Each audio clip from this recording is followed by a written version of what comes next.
Japan, South Korea hold export talks, seek dispute solution. Tokyo, AP, senior officials from Japan and South Korea were holding talks Monday on high-tech exports for the first time since Tokyo tightened controls on South Korean semiconductor parts earlier this year.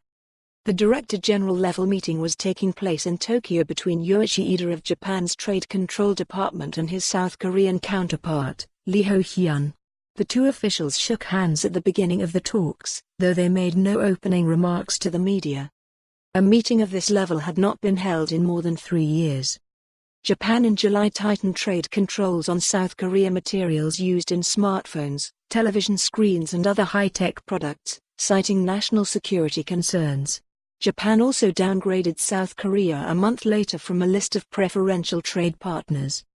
South Korea has demanded Japan reverse the measures, saying Tokyo has weaponized export controls in retaliation for South Korean court rulings demanding Japanese companies pay compensation to former Korean laborers over their treatment during Japan's 1910 to 1945 colonial rule of the Korean peninsula.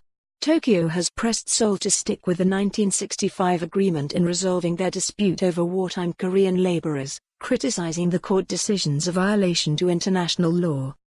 Japan's trade curbs against South Korea have led to subsequent retaliatory measures that spilled into the area of national security, with Seoul threatening to abandon a key military intelligence sharing pact with Tokyo.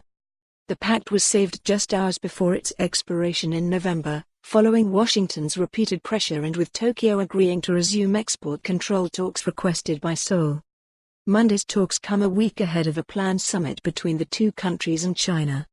Japanese and South Korean foreign ministers, Toshimitsu Motegi and Kang Gun-hwa, both attending the Asia-Europe meeting in Madrid, Spain, talked briefly and welcomed their trade officials meeting in Tokyo, Japanese officials said. The two sides also agreed to cooperate closely on threats from North Korea and to achieve next week's summit. Chief Cabinet Secretary Yoshihide Suga said that Japan's export control measures are part of the country's international responsibility and that they are not something that we decide by negotiating with a trade partner. Our policy has been consistent and there is no change to our position, Suga said, referring to Japan's position on the wartime compensation issue. We urge South Korea to act wisely. South Korean National Assembly Speaker Moon Hee-san is seeking to set up a compensation fund for the Korean wartime laborers with an option that allows Japanese companies to chip in donations as a compromise.